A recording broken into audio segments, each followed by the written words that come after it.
L'évangile à portée de main. Venez acquérir plus de connaissances avec le programme d'études bibliques de l'Église biblique de la vie profonde. C'est la promesse du salut à travers la foi en Christ. La parole est près de toi, dans ta bouche et dans ton cœur. Pour que quelqu'un ait le salut, la personne doit entendre parler de Christ le Sauveur. On doit connaître la promesse de Christ le Sauveur, comment être sauvé. Il y a des prédicateurs qui prêchent le salut, mais ils vont passer 90% du temps à parler de la loi, à parler du péché, à parler du mal dans le monde. Et puis ils vont passer 5 minutes pour parler de la foi. Ce n'est pas une bonne proportion. Les lundis de 18h30 à 20h30, les jeudis de 11h à 13h sur la télé évangélique. Vous êtes tous les bienvenus. Je vous accueille chaleureusement au nom de Jésus. Je prie que le Seigneur récompense votre fidélité à être là à tout moment. Père, nous te remercions ce soir pour ta parole qui a jamais nouvelle, jamais fraîche, qui pénètre tous les cœurs. Nous prions que ta bénédiction accompagne ta parole dans toute vie, dans tout cœur au nom de Jésus. Je prie que ton esprit aille avec la parole et fasse usage de la parole que nous entendons pour que les gens deviennent fermes, restent solides et là où tu as mis chacun de nous et que tu nous gardes en éveil afin que nous écoutions ta parole. Qu'on ne s'endorme pas lorsque tu nous parles. Que la parole de Dieu réveille notre âme, amène le feu au nom de Jésus. Sois glorifié dans chaque vie. Merci Seigneur parce que tu nous as exaucés. Au nom de Jésus, nous prions. Et que l'Église dise Amen. Merci beaucoup. Nous allons au psaume 24. Je lis verset 3 au verset 4. Psaume 24, verset 3 dit qui pourra monter à la montagne de l'Éternel, qui s'élèvera jusqu'à son lieu saint. Le verset 4 dit, la réponse vient. Ça dit que celui qui a les mains innocentes et le cœur pur, celui qui ne lie pas son âme au mensonge et qui ne jure pas pour tromper. Ici, le psalmiste David, le roi d'Israël, posait une question. Il voudrait savoir qu'après ce monde, après la vie, après le séjour sur terre, après le service de l'homme sur terre, après que nous serons en face de Dieu, après la mort ou après l'enlèvement, il dit ici que qui pourra monter à la montagne de l'Éternel, qui s'élèvera jusqu'à son lieu saint. N'est-ce pas ce qui doit être votre pensée, réflexion, parce qu'il n'y a pas d'homme, il n'y a pas de femme, il n'y a pas de saint qui viennent dans ce monde et restent pour toujours. Nous ne voulons même pas arrêter dans le monde pour toujours, parce que le monde est comme un désert qui est très terrible et dangereux. Il n'y a personne qui aime vivre dans le désert du monde pour toujours. Nous voulons aller à l'au-delà. Même si nous ne voulons pas aller, un jour, nous quitterons ce monde. Et lorsque nous quitterons ce monde, ce doit être notre souci.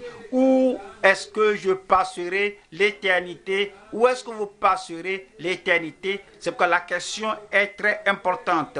Qui pourra monter à la montagne de l'Éternel, qui s'élèvera, qui restera, qui demeurera en permanence éternellement à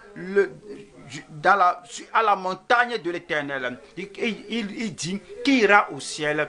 Quelles sont les qualifications? Qu'est-ce que Dieu va considérer afin de nous faire aller au ciel? Et la réponse provient du Seigneur. Celui qui a les mains innocentes. Alors, ceux qui ont les mains impures, ceux qui ont les lèvres impures, comme Esaïe a dit, que malheur à moi, parce que je suis un homme aux lèvres impures, je demeure au milieu d'un peuple aux lèvres impures, ceux qui ont les lèvres impures, ceux qui ont les paroles impures, ceux qui ont le caractère impur, ceux qui ont le comportement impur, ceux qui ont le secret impur, ils n'iront pas là-bas. Mais les gens qui viennent par Christ, le Sauveur, celui qui nous purifie, celui qui nous lave, celui qui nous nettoie de toute injustice, celui, alors ayant passé par la provision de calvaire, celui-là a passé par la purification du sang de l'agneau. Il a les mains pures, les mains innocentes, le caractère pur, le comportement pur, la manière pure, celui qui a les mains innocentes et le cœur pur. L'un et l'autre. L'expression extérieure de notre salut. Nous avons les mains innocentes, l'expression extérieure de ce que nous voyons dans notre comportement. Nous avons le caractère pur, l'expression extérieure de ce que nous voyons au quotidien, les choses que nous faisons que les autres voient, ce que nous faisons au cours de la journée, le comportement, le style de vie, celui qui a les mains innocentes et le cœur pur. Oui, le contraire de pur, c'est impur. Si le cœur est impur, rappelez-vous, le corps sera enseveli après la mort. L'esprit et l'âme iront vers Dieu pour rendre compte de tout ce qu'on a fait. Au fait, c'est le cœur qui est la source de notre vie. Et c'est ce qui vient au cœur, la méditation du cœur, ce que nous ferons que nous faisons avec le cœur, c'est ce qui détermine tout ce que nous faisons. Le cœur est la source de tout acte, c'est la source de tout langage, de tout comportement, de tout ce que nous faisons, le cœur pur. Si le cœur est encore comme le corps à l'état original, le péché inné est là. Si le cœur là reste toujours dépravé, impur, non saint, et est désagréable devant Dieu, celui qui a les mains innocentes et le cœur pur. Et puis, il y a quelque chose. La personne qui a les mains innocentes et le cœur pur, il y a quelque chose qu'il ne fera pas. Celui qui ne livre pas son âme au mensonge et qui ne jure pas pour tromper. Qui sont les gens qui jurent pour tromper? Ils font quelque chose et ils savent que c'est mauvais. Ils disent que je jure Dieu. Et il dit que je te jure que ceci est ainsi. Et chaque fois, et on ne doit pas jurer. Si réellement on dit la vérité va se déclarer. Pour les gens qui jurent pour tromper, ils jurent faussement, ils jurent pour que Dieu soit témoin de ce qui n'est pas vrai. Ces gens vraiment ne se sont pas connectés à Dieu, qui sont les gens qui vont demeurer à la montagne du Seigneur et demeurer dans son lieu saint. Ce sont les gens qui ont les mains innocentes, les gens qui ont le cœur pur, les gens qui ne lient pas leur âme au mensonge et qui ne jurent pas pour tromper. Nous allons voir le message ce soir qui est les mains et le cœur des saints en route pour le ciel. Nous sommes en route pour le ciel, nous voulons aller au ciel et nous voulons savoir que si quelqu'un nous dit comment être riche, comment être très nanti, si quelqu'un nous dit comment avoir la bonne santé, comment on va se fâcher si quelqu'un nous dit la voie d'aller au ciel. Les qualifications pour être devant le Seigneur, en présence du Seigneur pour toujours. S'il y a une joie que nous avons, c'est que quelqu'un s'intéresse assez à nous dire que voici le chemin vers le ciel. S'il y a un intérêt que nous avons, ce doit être la personne qui dit « Regardez la provision que Dieu a faite, regardez la provision que Christ a faite, regardez le sacrifice que Christ a fait et qui nous donne des avantages, ce qui nous fait aller au ciel. » Alors, nous sommes heureux d'être membres d'une église où on peut nous dire que voici le chemin. Nous sommes très fortunés chanceux que nous avons un dirigeant, un enseignant, un pasteur, un berger qui peut dire, regardez la parole de Dieu, lisons cela ensemble, sondons la parole ensemble, alors tirons profit de la parole ensemble, voici le chemin vers le ciel, au ciel. C'est pourquoi nous parlons de ce sujet très important, les mains et le cœur des saints en route pour le ciel. Nous allons voir 3 points. Premier point, les mains corrompues et les cœurs pervers des pécheurs résolus pour l'enfer. Il y a des pécheurs qui sont en route pour l'enfer et ils sont résolus, ils voudraient tout faire pour aller en enfer. Et ils voudraient aller en enfer trop tôt. Ils sont décidés, déterminés que le lieu là, qu'ils disent qu'il y a un enfer, alors ils s'empressent d'y aller. Oui, comment vivent-ils? Comment se comportent-ils? Les mains corrompues et les cœurs pervers des pécheurs résolus pour l'enfer. Deuxième point, les mains pures et les cœurs purs des saints en route pour le ciel.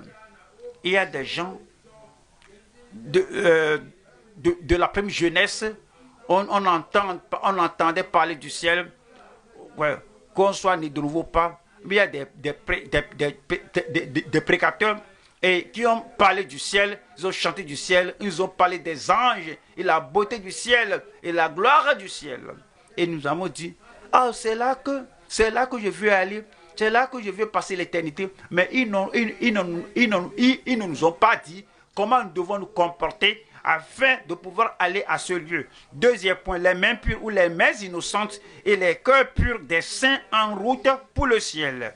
3. Les mains consacrées. Alors, je ne veux pas aller là-bas tout seul, je veux aller là-bas avec d'autres personnes. Donc, nos mains, nos compétences, notre énergie, tout ce que nous avons, nous consacrons tout au Seigneur afin de pouvoir toucher cette vie, transformer l'autre vie, amener celui-là et disons, allons ensemble. Alors, nous consacrons tout au Seigneur afin de pouvoir emporter des gens au ciel. Troisième point, nous allons voir les mains consacrées et les cœurs persévérants des serviteurs annonciateurs. Alors, ceux qui viennent annoncer l'avènement du Seigneur, des mains consacrées et les cœurs persévérants des serviteurs annonciateurs. Numéro 1, nous allons voir les mains corrompues et les cœurs pervers des pécheurs résolus pour l'enfer. Nous allons voir Psaume 26, verset 9 dit, « N'enlève pas mon âme avec les pécheurs, ma vie avec les hommes de sang. » Verset 10 dit, « Dont les mains sont criminelles et la droite pleine de présents. » Ces gens sont des gens décidés pour l'enfer. Ils ont entendu que voici la voie de la perdition. C'est ce qu'ils veulent. Voici la voie pour l'enfer. Mais ils empruntent ce chemin-là. Ésaïe 33, verset 14. Les péchés sont effrayés dans Sion. On n'aurait même pas pensé aux pécheurs en enfer, aux pécheurs à Sion. La Sion, la ville parfaite, merveilleuse de notre Dieu. Cependant, il y a des pécheurs à Sion. Les pécheurs sont effrayés dans Sion. Un tremblement saisit les impies. Qui de nous pourra rester auprès d'un feu dévorant? Qui de nous pourra rester auprès de flammes éternelles? Nous allons voir 3 sous-titres ici. Numéro 1, nous allons voir ici la description des mains corrompues et abominables. 2, le discernement des mains qui contrôlent en cachette. 2, la damnation des cœurs condamnés et diaboliques. Voilà la première partie là-bas. Nous allons voir ici la description des mains corrompues et abominables. Des mains corrompues et abominables. Ésaïe 1, verset 15 dit, « Quand vous étendez vos mains, je détourne de vous mes yeux. Quand vous multipliez les prières, je n'écoute pas. Pourquoi? Vos mains sont pleines de sang. Ils sont des religieux. Ils étendent les mains en prière devant Dieu et adorent Dieu. Ils font beaucoup de prières. Cependant, Dieu a dit que je ne vais pas écouter parce que leurs mains sont pleines de sang. Leurs mains sont pleines de sang. Le meurtre, l'homicide, ils tuent les autres, peut-être, ils prennent les autres là comme, ils prennent les autres pour compétiteurs, ennemis. Si vous tuez quelqu'un que Dieu a créé, votre main est pleine de sang. Les gens qui disent que je n'espère pas cet enfant, qu'est-ce que je vais faire avec ce bébé-là? Ils décident d'avorter. Et ce petit tue le bébé, leurs mains sont pleines de sang, ils sont mauvais. Le verset 16 dit, lavez-vous, purifiez-vous, parce que Dieu exige que vos mains soient pures. Alors, qu'est-ce que vos mains font? Qu'est-ce que vos mains pratiquent? Qu'est-ce que vous touchez? Qu'est-ce que vous appuyez? Qu'est-ce que vous attirez? Qu'est-ce que vous amenez? Que Dieu vous regarde et dit que vos mains sont impures. Lavez-vous, purifiez-vous, ôtez de devant mes yeux la méchanceté de vos actions. Cessez de faire le mal.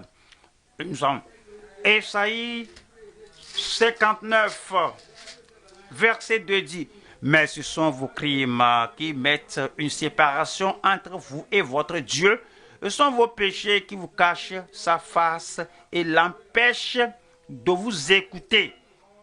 3 dit, car vos mains sont souillées de sang. La souillure salit nos mains. Tout ce qu'on fait, tout ce que vous faites qui souille vos mains, qui rendent votre vie souillée, sale. Et rendent tout ce que vous faites qui rend votre langage sale quand vous venez.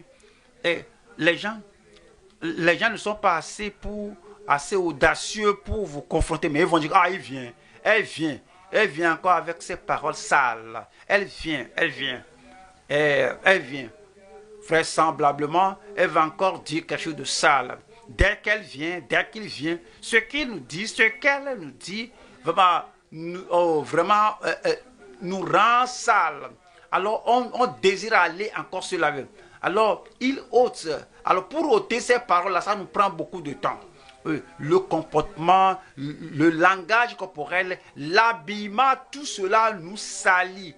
Alors, et vos mains, car vos mains sont souillées de sang et vos doigts de crime. Vos lèvres profèrent le mensonge. Votre langue fait entendre l'iniquité. Ce sont les gens que quand les gens sont pareils, alors ils doivent aller au calvaire avant de pouvoir aller au ciel. Ils doivent passer par le chemin de la croix afin de confesser tous ses péchés et amener tout au pied de la croix, être lavé, purifié et avoir les mains pures avant de pouvoir continuer. Michée 7, verset 3 qui dit, leurs mains sont habiles à faire le mal. Ce sont les gens résolus pour l'enfer, ils font le mal. Ils sont habiles à faire le mal. Il y a des gens qui peuvent faire quelque chose d'une main, mais ils vont dire que ceci doit être fait. Et cette iniquité, cette impiété doit être faite par les deux mains. Et cette impureté, les gens font cela avec détermination et avec consécration. Ils mettent tout leur cerveau, tout leur esprit pour faire ce mal afin de pouvoir propager le mal. Et dit, leurs mains sont habiles à faire le mal. Le prince a des exigences. Le juge réclame un salaire. Le grand manifeste son avidité. Et ils font ainsi cause commune. Le verset 4 dit, Le meilleur d'entre eux est comme une ronce, le plus droit pire qu'un buisson d'épines. Le jour annoncé par tes prophètes, ton châtiment approche. C'est alors qu'ils seront dans la confusion. Éphésiens au chapitre 4, 17. Voici donc ce que je dis et ce que je déclare dans le Seigneur, c'est que vous ne devez plus marcher comme les païens qui marchent selon la vanité de leurs pensées. Les païens, ils ont les mains impures. Soit ils incendient la maison d'autrui, ou bien ils détruisent les biens de quelqu'un par les mains, soit ils souillent la fille de quelqu'un par les mains, soit ils souillent la femme d'autrui, c'est par leurs mains, ou bien ils prennent la corruption, ou bien ils utilisent un jeu, ils jouent ils s'engagent à un jeu illicite, leur éducation, leurs choses, leur connaissance pour faire le mal. Ils ont les mains impures. Ils font des choses licencieuses, le mal. Nous allons voir deuxième partie ici, c'est le discernement des mains qui contrôlent en cachette. Le discernement des mains qui contrôlent en cachette. Comprenez? En cachette. Lorsque quelque chose cache la main et la personne se cache, ça lui fait le mal. Et Dieu comprend que tu caches tes mains, mais c'est toi qui fais le mal. Tu caches ton visage, mais avec tes mains, tu empruntes la main de Dieu pour faire le mal. 2 Samuel 14. 2 Samuel 14, 19. Le roi dit alors, la main de Joab n'est-elle pas avec toi dans tout ceci? Joab n'était pas là. Joab, physiquement, n'était pas là. Il était un stratège mauvais. Il voudrait que quelqu'un aille parler au roi et lui dise comme si ce que la dame disait là était de son cœur. La main de Joab n'était pas vue, c'était caché. Mais lorsque la femme est allée raconter son histoire pour contrôler la décision du roi, le roi a vu cela. Le roi dit alors, la main de Joab n'est-elle pas avec toi dans tout ceci? Et la femme répondit, aussi vrai que ton âme est vivante, ô roi mon Seigneur, il n'y a rien à droite ni à gauche de tout ce que dit mon Seigneur le roi. C'est en effet ton serviteur Joab qui m'a donné des ordres et qui a mis dans la bouche de ta servante toutes ces paroles. Voyez, lorsque vous ne voulez pas faire quelque chose directement, alors vous ne pouvez pas faire la chose là. Parce que les circonstances ne vous permettent pas de faire cela. Et toi-même, comment tu peux dire cela? Parce que comment tu peux faire ça? Comment tu peux emprunter cette voie? Et puis, mais tu veux que le mal là soit perpétré?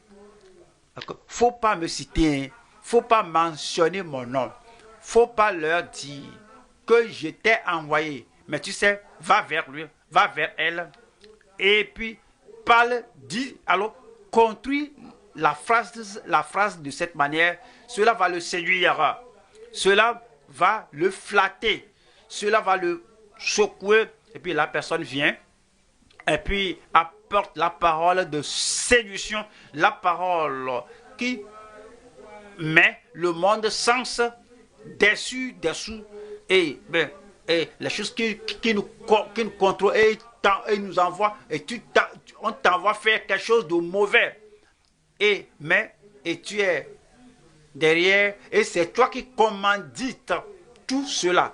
tes mains ne sont pas pures. La personne qui est devenue le messager, la messagère, l'homme messager, la femme même messagère pour le projet inique, la personne aussi sera condamnée par le Seigneur. Mais le Seigneur saura que oui, c'est toi qui es la main qui téléguide l'action qui conduit au mal. Voyons chapitre 11, verset 14. Le lendemain matin, David écrivit une lettre à Joab et l'envoya par la main d'Uri. Vous connaissez bien l'histoire. Ce David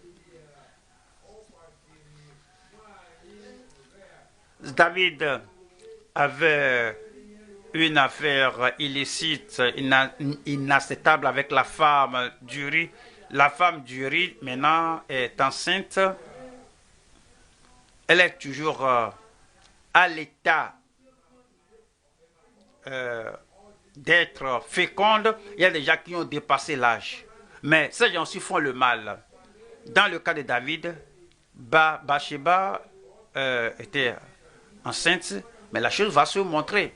On a dit ce que David a fait. Il a écrit une lettre et alors elle a remise à Uri, le mari de Bathsheba. Verset 15. Il écrivit dans cette lettre: placez Uri au plus fort du combat et retirez-vous de lui afin qu'il soit frappé et qu'il meure.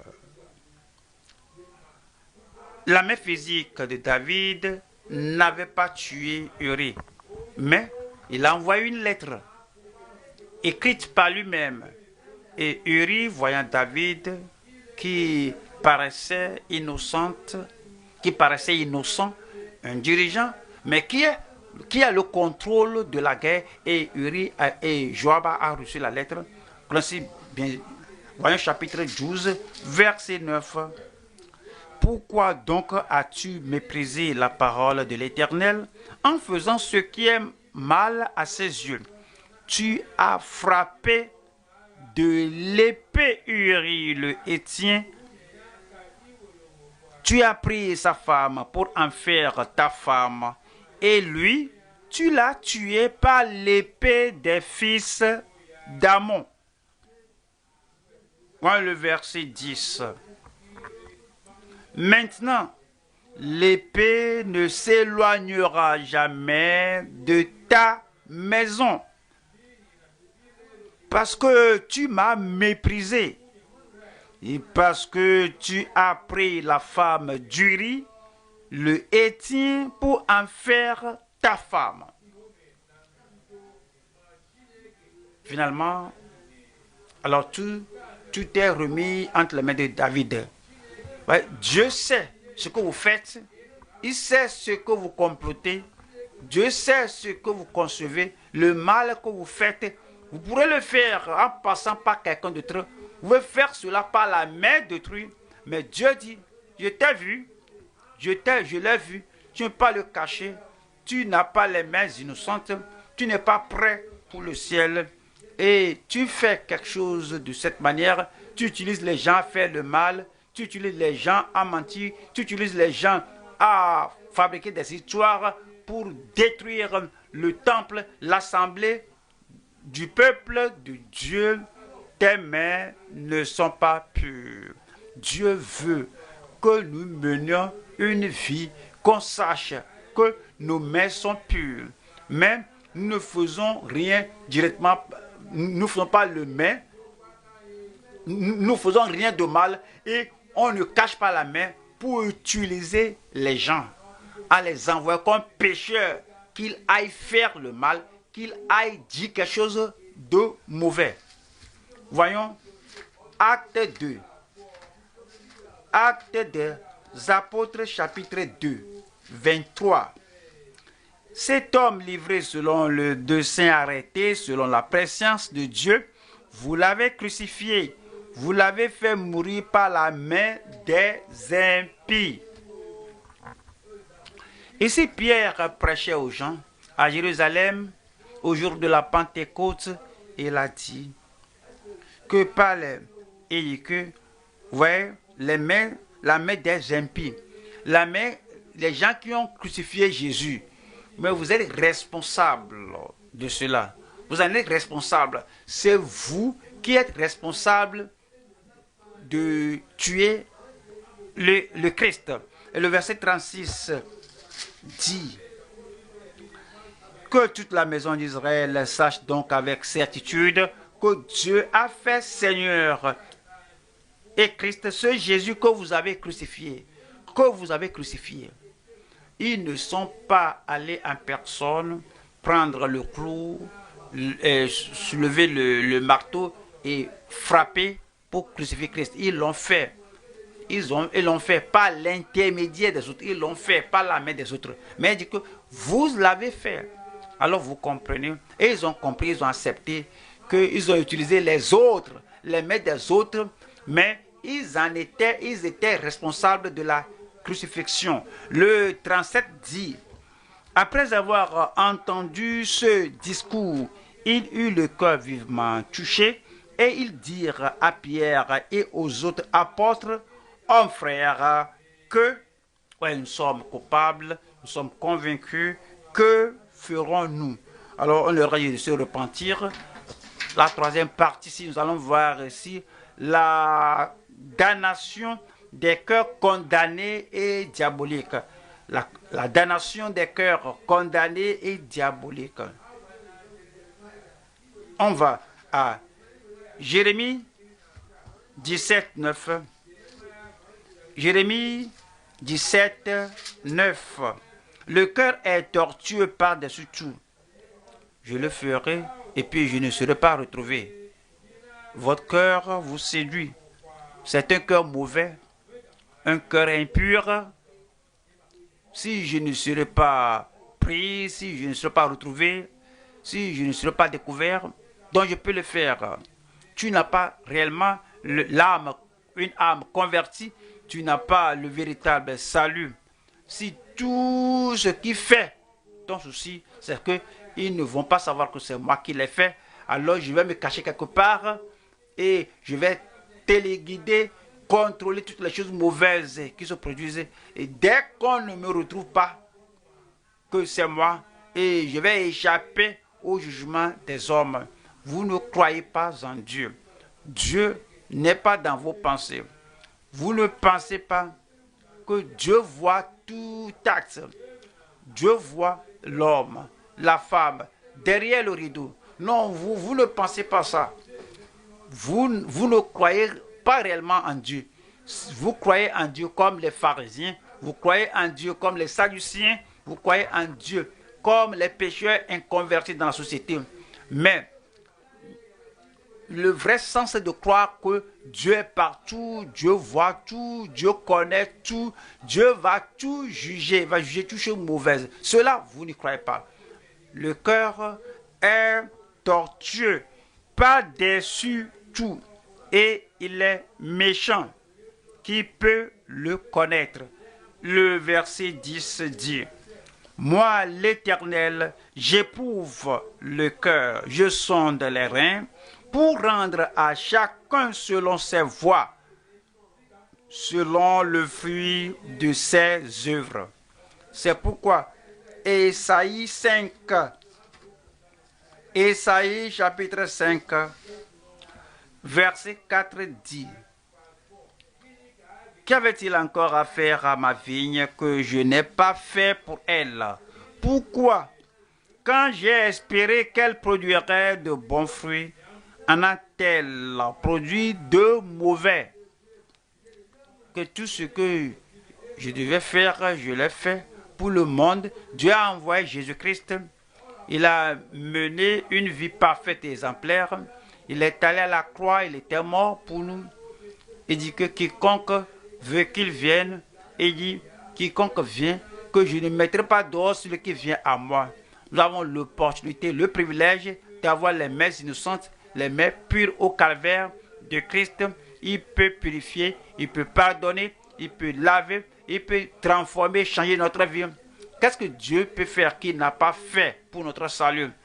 Et puis, il peut purifier notre cœur, il peut nous laver pour nous nettoyer, il peut nous sanctifier, il peut nous faire vivre la vie mener la vie qui est acceptable à lui.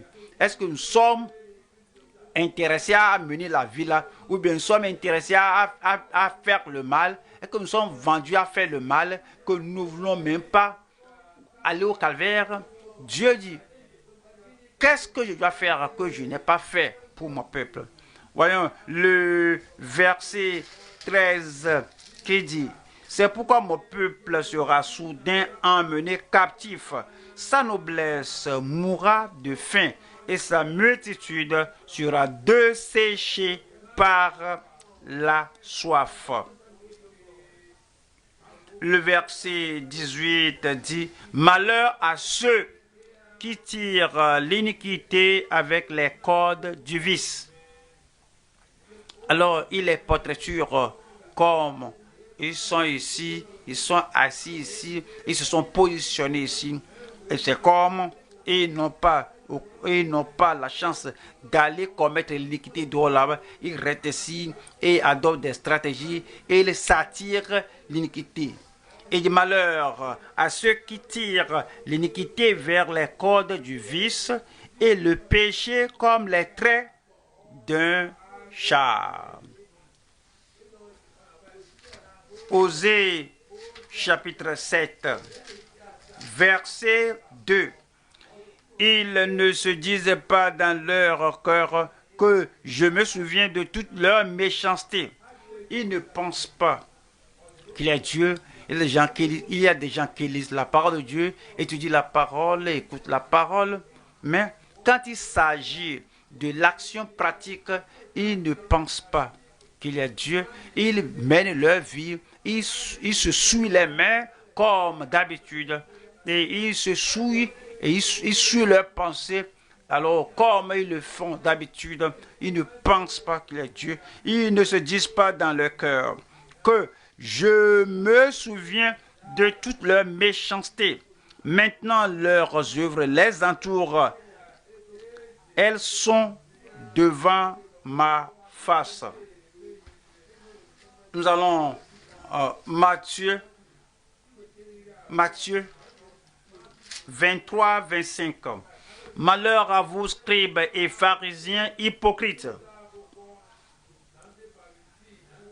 Est-ce que vous aimez tel que Jésus agit sans séduire personne dans la prédication? Ouais, comment Jésus, la personnification de la parole, il ne parle pas indirectement, il ne mâche pas les mots, il ne dit pas les choses pour cacher. Non, il veut qu'il aille au ciel, il veut qu'il ait les mains innocentes, les mains pures et le cœur pur. Il veut qu'ils reconnaissent qu'ils ont tort. Il a dit, malheur à vous, scribes et pharisiens hypocrites, parce que vous nettoyez le dehors de la coupe et du plat, et qu'au-dedans, ils sont pleins de rapine et d'intempérance.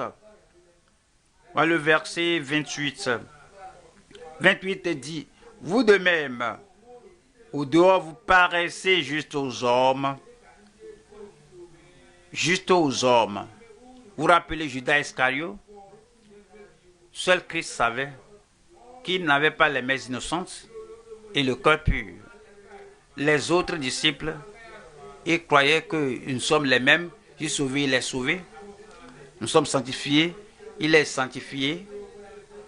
Alors, c'est comme ils avaient les mêmes responsabilités.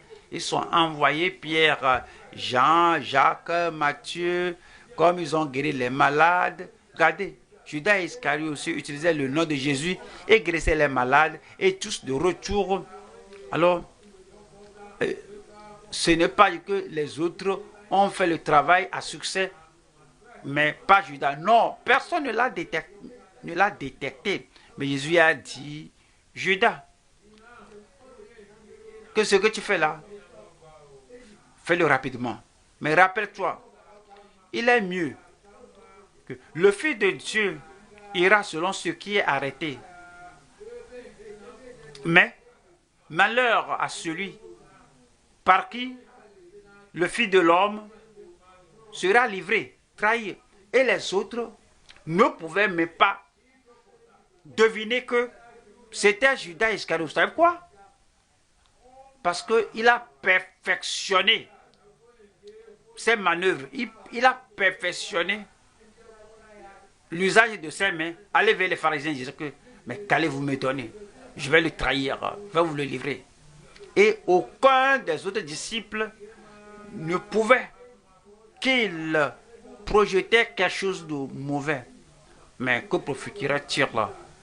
Que profitera-t-il à un Judas, un hypocrite, un rétrograde de gagner le monde entier et perdre son âme? Et que c'est dit. Et parce que vous paraissez, parce que vous nettoyez les doigts de la coupe et du plat qu'au-dedans. Voilà le verset 33. Serpent rade sa race de vipère, comment échapperez-vous au châtiment de la géhenne? Le châtiment de l'enfer pour le cœur condamné. Nous allons au deuxième point. Et avec les mains pures ou innocentes, alors on a visité le calvaire. Nous sommes restés par la foi la confession sous le sang de l'agneau. Et il nous a lavé, il nous a purifiés, il nous a transformés, il nous a purifiés, il nous a sanctifiés. Nous avons les mains innocentes, les mains pures et les cœurs purs. Les mains pures et les cœurs purs des saints en route pour le ciel.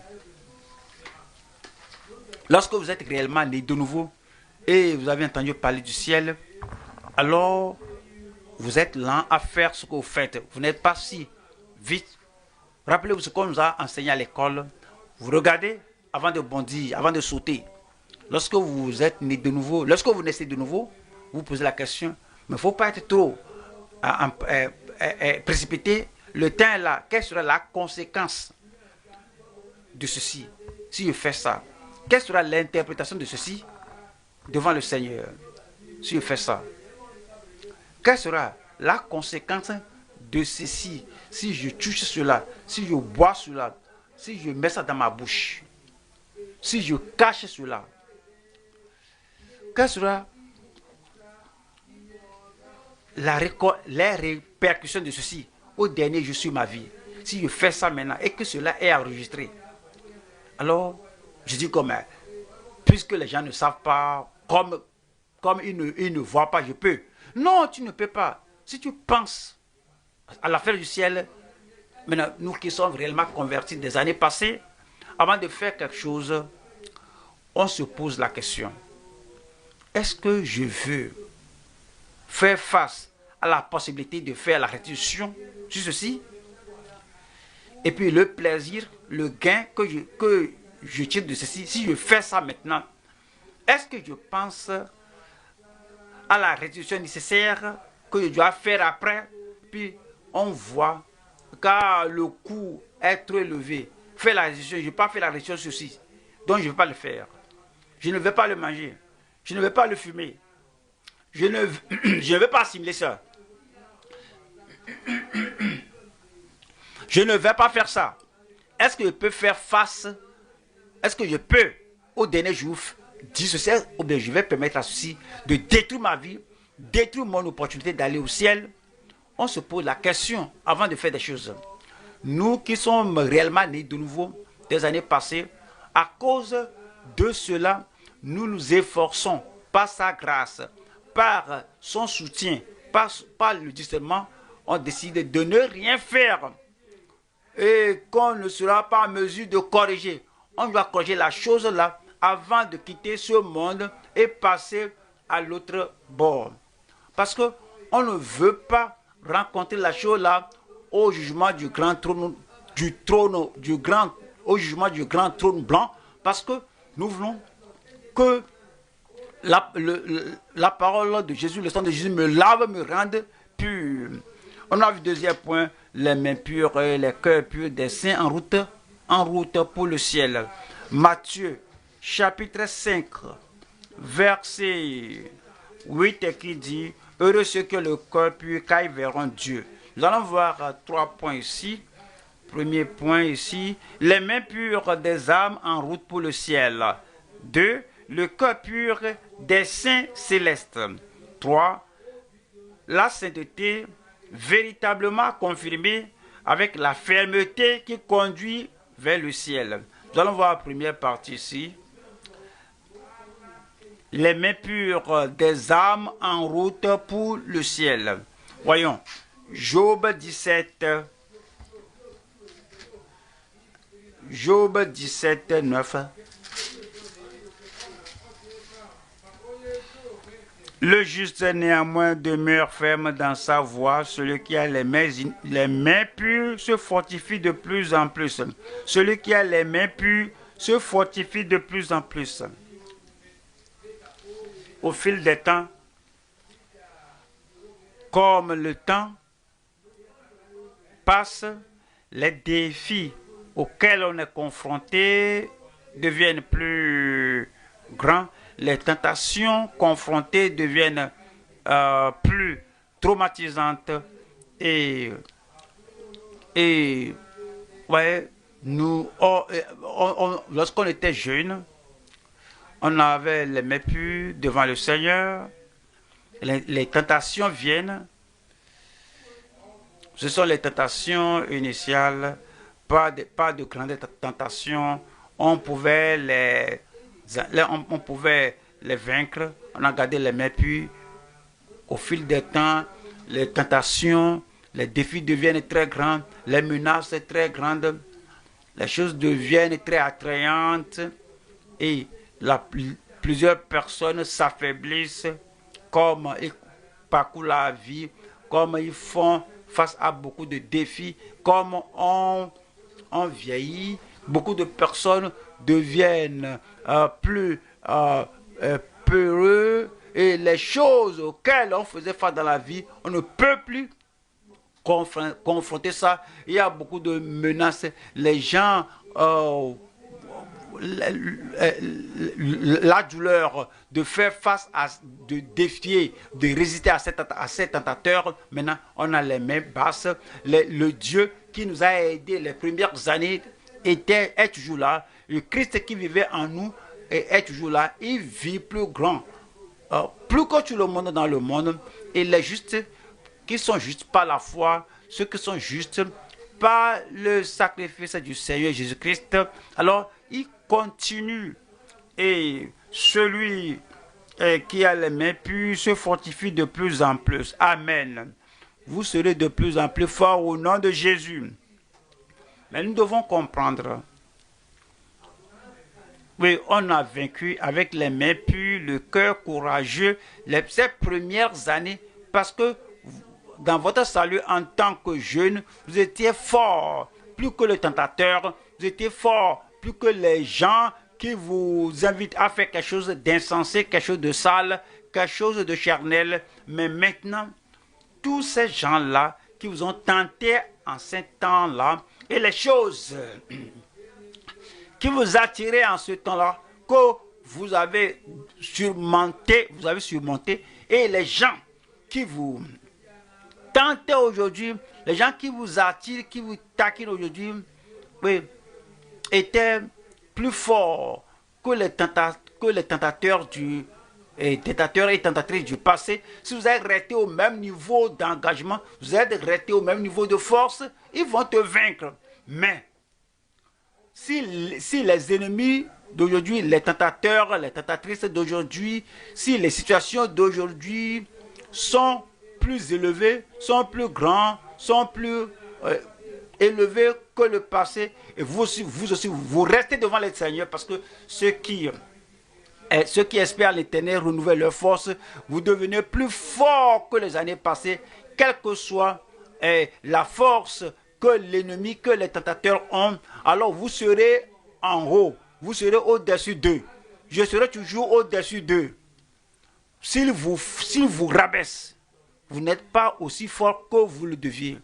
S'ils vous déstabilisent, vous n'êtes pas aussi fort que vous le devez.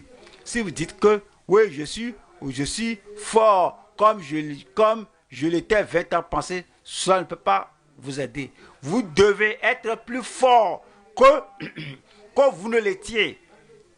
Pour que vous ayez votre victoire. Vous allez garder la victoire. Allons à la deuxième partie ici. Le cœur pur des saints célestes. Le cœur pur des saints célestes.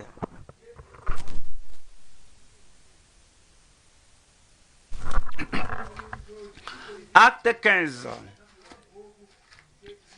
Acte 15, verset 9.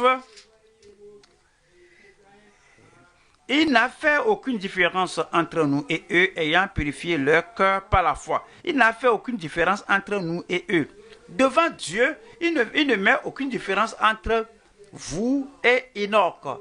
Oui, la grâce qu'il a donnée à Enoch, il vous la donne.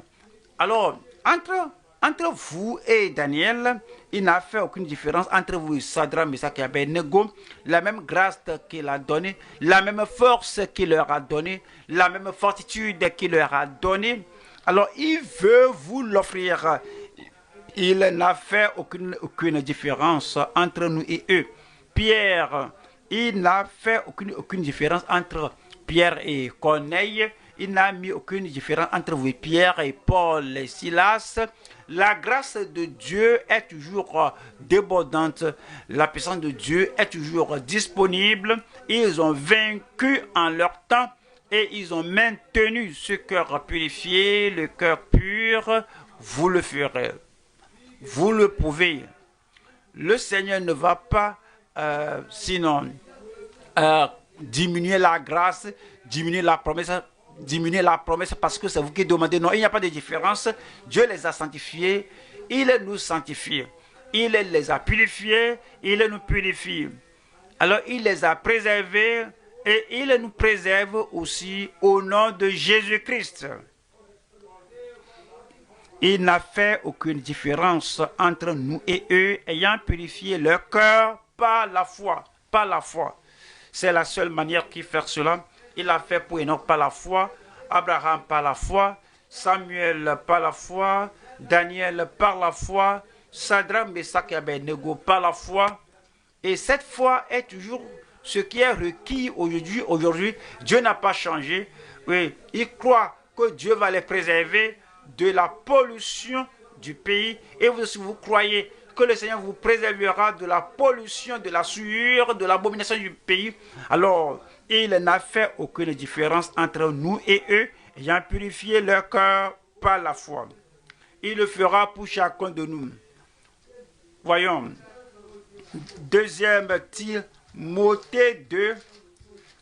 Deuxième Timothée 2, 21.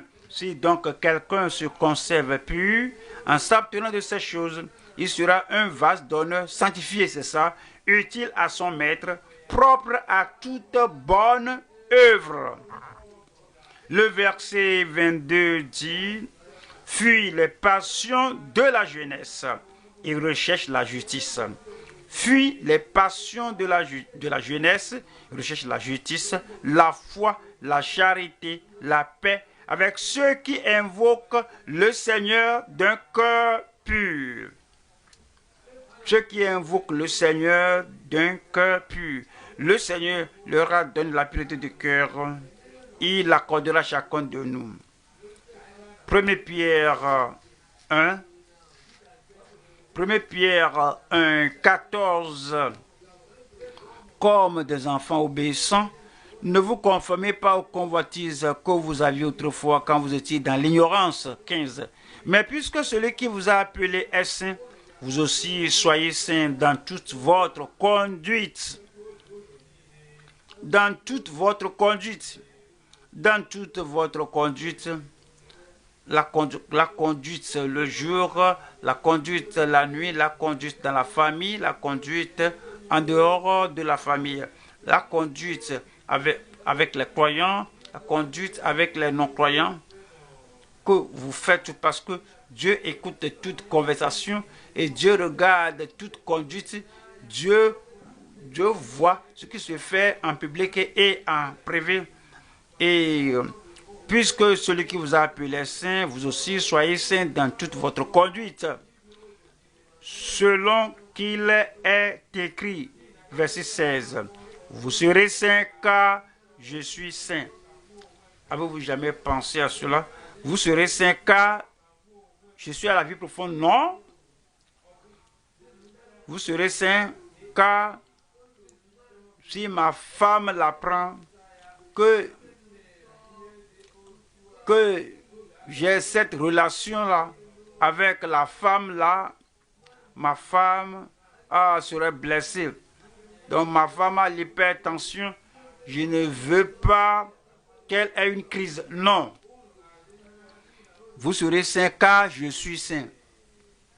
D'une nation à une nation, Dieu demeure le même. Je suis saint. D'une dénomination à une autre dénomination, Dieu est le même. Je suis saint. En privé, en public, Dieu est le même. Car je suis saint. La raison pour laquelle nous avons l'expérience de la sainteté, cela va déterminer si réellement nous allons garder l'expérience de la sainteté ou pas. Je dois être saint. Pourquoi? Parce que je dois travailler à l'église. Et s'il n'y a pas l'occasion de travailler à l'église, je vais être saint parce que je veux que les gens apprécient mon style de vie. Et si après vous êtes devenu saint et que les gens ne vous apprécient pas, qu'allez-vous faire? Nous devons avoir la bonne raison. Il dit, vous serez saint car je suis saint. Dieu est saint. Même si personne sur terre ne voit ce que je fais, je dois toujours être saint. Parce que Dieu est saint. Et si nous irons aller au ciel, vivre avec Dieu au ciel, c'est pourquoi nous devons être saints. Heureux ceux qui ont le cœur pur, car ils verront Dieu. Et dit, vous serez saints, car je suis saint. Le verset 22 dit, ayant purifié vos âmes en obéissant à la vérité pour avoir un amour fraternel sincère, aimez-vous ardemment les uns les autres de tout votre cœur. Aimez-vous ardemment les uns les autres de tout votre cœur. Si vous aimez quelqu'un avec un cœur impur, ce n'est pas l'amour, ça c'est la convoitise. Si vous aimez quelqu'un pour un motif ultérieur, ce n'est pas l'amour, c'est l'hypocrisie. Si vous aimez quelqu'un et non d'un cœur purifié, je ne demande rien ici, je ne cherche rien, je ne cherche aucun gain ici, je ne cherche rien de gain, seulement j'obéis à Dieu, mais j'aime les frères, j'aime les sœurs d'un cœur pur. S'il y a un motif caché, s'il y a un motif impur, s'il y a un gain illicite qu'on cherche, s'il y a un plaisir unique, pécheur qu'on cherche et on manifeste l'amour, Dieu comprend le motif. Et devant Dieu, cela n'est pas l'amour céleste, pieux. Mais il dit ici que aimez-vous ardemment les uns les autres de tout votre cœur. Nous allons maintenant à la troisième partie ici. Nous allons voir ici la sainteté véritablement confirmée avec la fermeté qui conduit vers le ciel. La fermeté qui conduit vers le ciel. On va au Éphésiens 4. Éphésiens 4. Éphésiens 4, 23. À être renouvelé dans l'esprit de votre intelligence. 24. Et à revêtir l'homme nouveau, créé selon Dieu dans une justice et une sainteté que produit la vérité. Que produit la vérité? Il y a une fausse sainteté. Il y a une sainteté dans l'hypocrisie. Il y a des saintetés. Il y a la sainteté superficielle qu'on démontre aux yeux des gens pour qu'ils disent que cette personne est sainte. Tout cela ne vous dit rien. Mais la vraie sainteté est du cœur. Que les gens vous voient, qu'ils vous apprécient ou pas, que les gens vous aiment ou pas, qu'ils vous persécutent ou pas, quel que soit ce que les gens font, vous dites que ceci est au Seigneur, mon cœur, ma vie, tout ce que j'aime, ceci est pour Dieu, et vous avez cette nouvelle justice, dans la sainteté. Alors, ça c'est la vertu céleste que nous devons avoir et nous devons être fermes en cela. Il y a des gens qui sont fermes et qui tournent en rond, comme les enfants d'Israël, c'est 40 ans, ils voyagent, chaque fois ils voyagent, mais ils ne progressent pas vers la terre promise.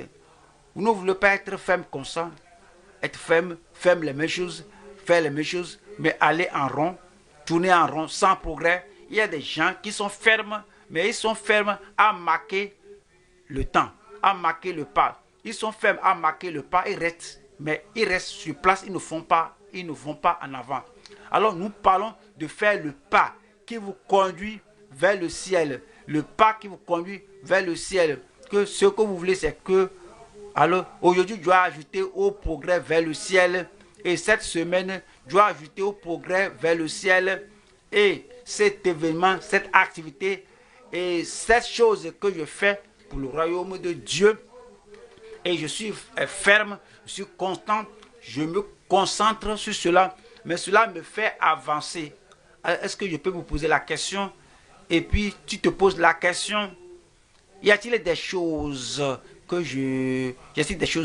que je fasse constamment sans progrès? Y a-t-il des choses que je fasse à tout moment mais qui ne me fassent pas aller en avant? Y a-t-il des choses que je fasse et cependant je ne peux pas dire qu'aujourd'hui est meilleur que des années passées? Alors examinons ce que nous faisons afin que le progrès que nous faisons, que la sainteté que nous professons puisse nous faire avancer au jour glorieux, avancer vers le ciel. 1er Thessaloniciens 3, verset 12. Que le Seigneur augmente de plus en plus parmi vous et à l'égard de tous cette charité que nous avons nous-mêmes pour vous. Le verset 13. Afin d'affermir vos cœurs pour qu'ils soient irréprochables dans la sainteté devant Dieu notre Père lors de l'avènement de notre Seigneur Jésus avec tous ses saints. Puisse le Seigneur l'effectuer dans chaque vie au nom de Jésus-Christ. Alors, troisième point. Les mains consacrées et les cœurs persévérants des serviteurs annonciateurs. Des serviteurs annonciateurs. Qui sont les serviteurs annonciateurs? Les gens qui annoncent à leur monde que Christ vient. Alors, ils annoncent cela, ils proclament cela, ils informent les autres que Christ revient. Et ils font préparer les autres pour l'avènement du Seigneur. Ésaïe 40, verset 9. Monte sur une haute montagne Sion pour publier la bonne nouvelle. Élève avec force ta voix, Jérusalem, pour publier la bonne nouvelle. Élève ta voix, ne crains point. Dis aux villes de Juda, voici votre Dieu.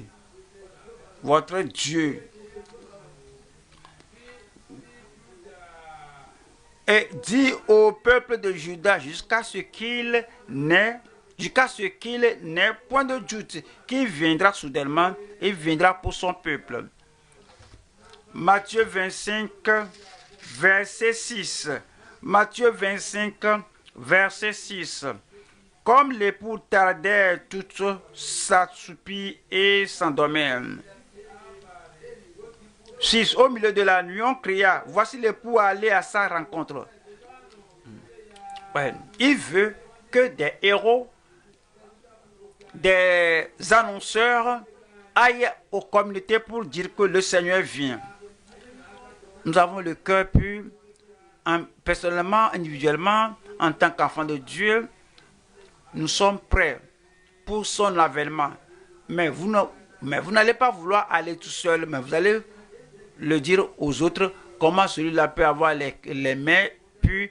Tu vas dire aux autres comment il va avoir le cœur pur, afin qu'on soit des mains consacrées et des cœurs persévérants, des serviteurs annonciateurs. Nous allons voir 3 sections ici. Numéro 1, nous allons voir les annonceurs consacrés proclamant sérieusement son avènement. Certains. 2. Les mains consacrées préparant les sujets pour son avènement soudain. 3. Les cœurs courageux perfectionnant les sujets pour son avènement imminent. Voilà la première partie. Nous allons voir ici les annonceurs consacrés proclamant sérieusement son avènement certain. Zacharie 9. Zacharie 9, 9. Sois remporté d'allégresse, fille de Sion, pousse des cris de joie, fille de Jérusalem. Voici ton roi vient à toi. Ton roi vient à toi. À toi, il est juste et victorieux. Il est humble et monté sur un âne. Sur un âne, le petit d'une ânesse. C'est la prophétie que Christ viendra. Il était venu la première fois pour le salut du monde, pour la rédemption de toute l'humanité. Et comme le temps se rapproche, et Zacharie a dit-leur que ton roi vient. C'est ce qu'ils ont fait en Matthieu 21, verset 4. Or, ceci arriva afin que s'accomplisse ce qui avait été annoncé par le prophète.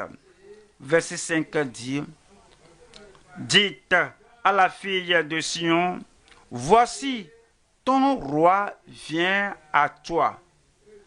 Ils ont annoncé son premier avènement. Alors, maintenant, on va annoncer son second avènement.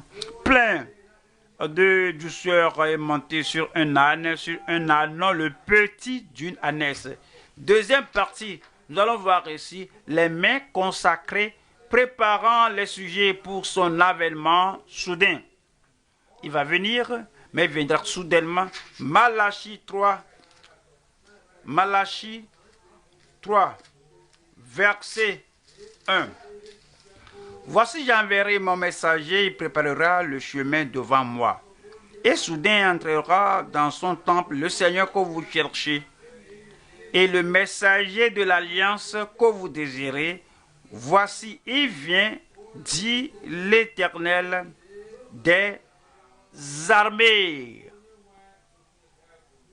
Alors, il nous revient de proclamer le second avènement du Seigneur. Il viendra soudainement, c'est ce qui est dit là-bas. Voici, il vient, dit l'Éternel des armées. Voyons, 1er Thessaloniciens 1. 1er Thessaloniciens 1, nous lisons le verset 5. Ce qui parle de l'avènement du Seigneur dit. Et 2e Thessaloniciens 1, 5. C'est une. Et quand vous le savez, vous savez que le jour du Seigneur vient comme un voleur dans la nuit. 1er Thessaloniciens chapitre 2, verset 1. Verset 2, verset 3.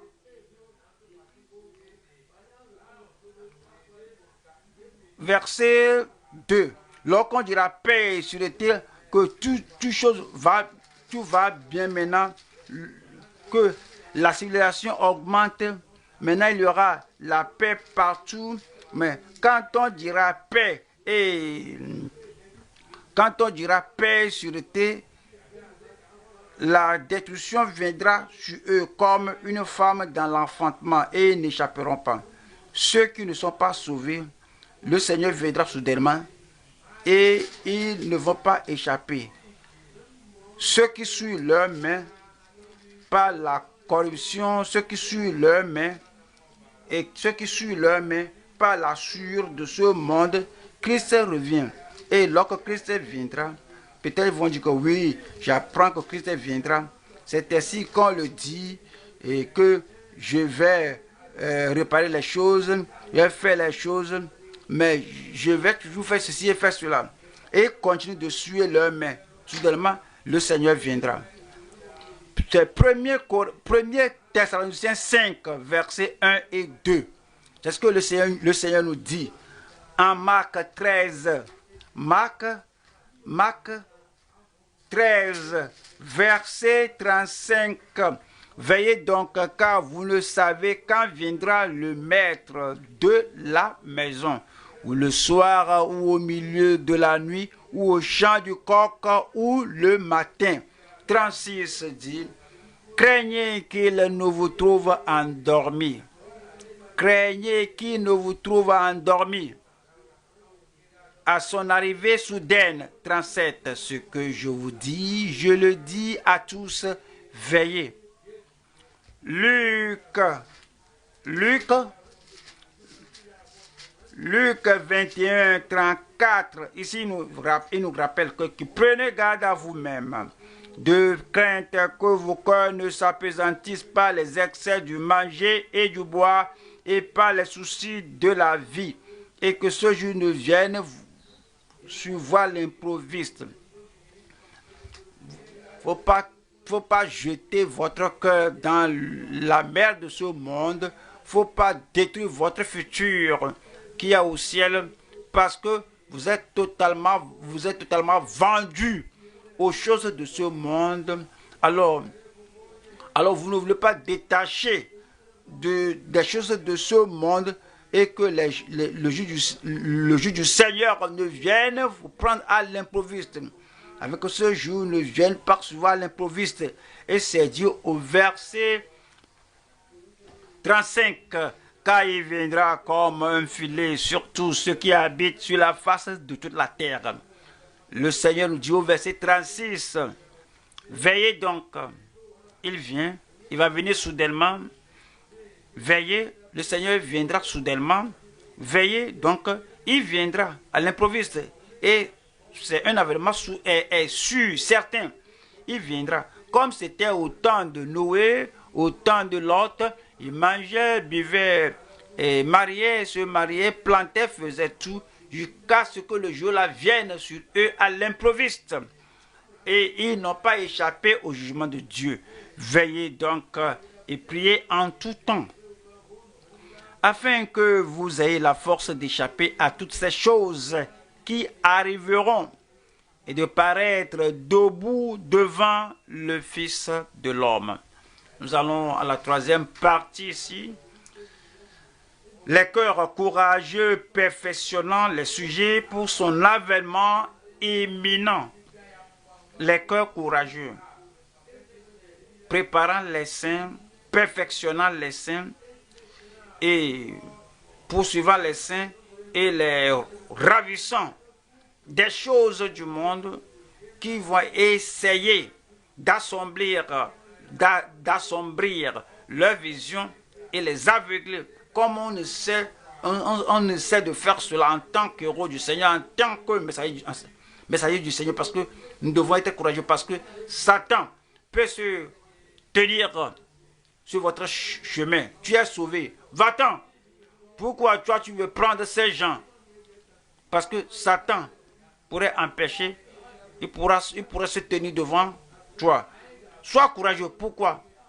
Parce que les gens que tu veux aider, les gens que tu veux faire sortir de ces choses du monde, ces gens-là seront si cloués, si collés à ces choses. Les gens que vous voulez même aider, ils vont même vous haïr. Vous devez être courageux, que quelque chose que vous me faites, quelque chose que tu me dites, quelle que soit tes réactions, je sais mon but Et mon objectif, je dois te préparer pour l'avènement du Seigneur. Si vous voyez les ronces, les épines sur la voie, les défis sur la voie, si vous voyez les dérangements sur la voie, vous pourrez dire, mais quel est mon problème?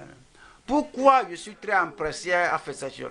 Mais ils ont la Bible, ils peuvent lire la Bible, ils peuvent s'apprêter eux-mêmes. Après tout, plus je cours après eux, plus je les poursuis, je les poursuis et les fais sortir de leur léthargie pour les amener à être prêts pour l'avènement du Seigneur. Plus ils jettent des choses contre moi et puis vous vous affaiblissez, vos mains sont basses, vous ne pouvez plus, vous pouvez faire quelque chose, mais vous ne voulez rien faire encore. C'est pourquoi il faut le courage pour aller là-bas et dire aux gens, aux gens qui sont ignorants de l'avènement soudain du Seigneur, afin qu'eux aussi puissent répondre à la question qui demeurera à la montagne du Seigneur et à son lieu saint, afin qu'ils soient sauvés. Et nous qui avons les cœurs purs et les mains innocentes et le cœur pur, on va à Malachie 4, Malachie 4, verset 5.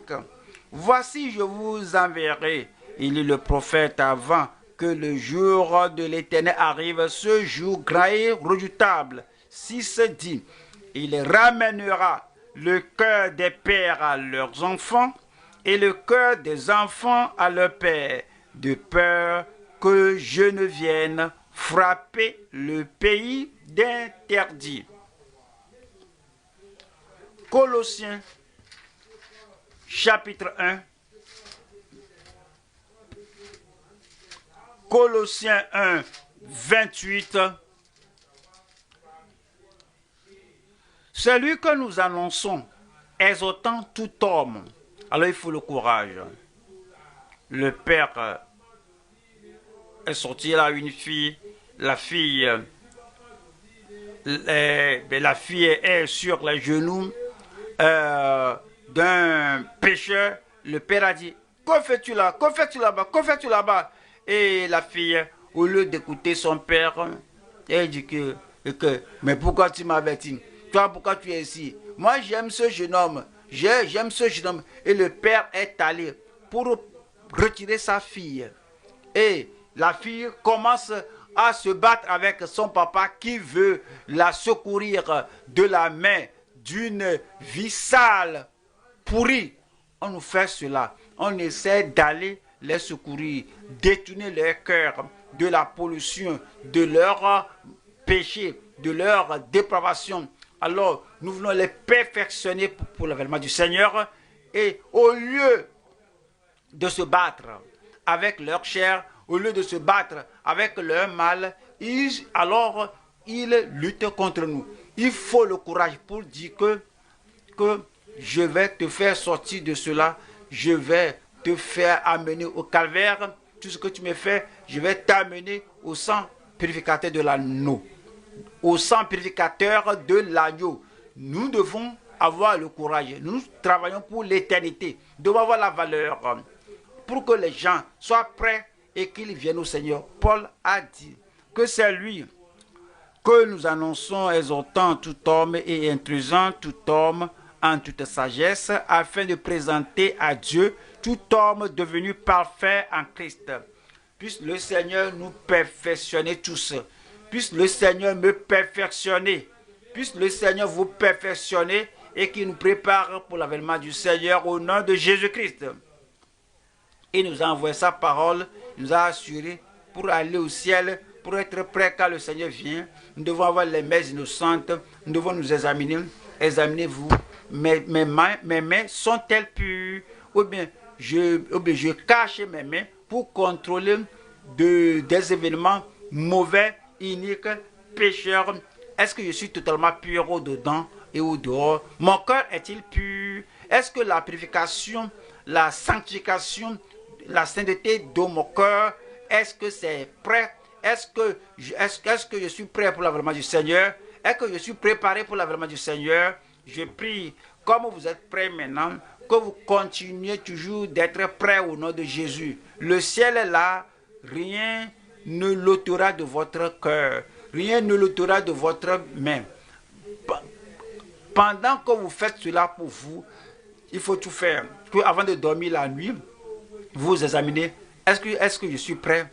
Parce que la nuit, ou au son du coq, avant de dormir, il faut vous examiner. Qu'est-ce que j'ai fait au cours de la journée qui m'est dérangé au cours de la journée, afin que quand le Seigneur vient, je puisse aller au ciel et les gens que vous essayez d'amener au calvaire et vous faites tout pour que ces gens-là soient convaincus, convertis et consacrés au Seigneur. Le Seigneur va continuer de vous fortifier. Vous ne serez pas découragés. Vous n'allez pas faire demi-tour. Les convertis et les gens derrière lesquels vous courez, vous et eux, vous irez au ciel ensemble au nom de Jésus-Christ. Levons-nous maintenant et parlons au Seigneur.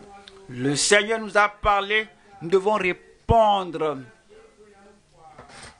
Nous devons répondre au Seigneur. Nous devons prier que notre cœur soit purifié et que nous soyons prêts pour l'avènement du Seigneur au nom de Jésus.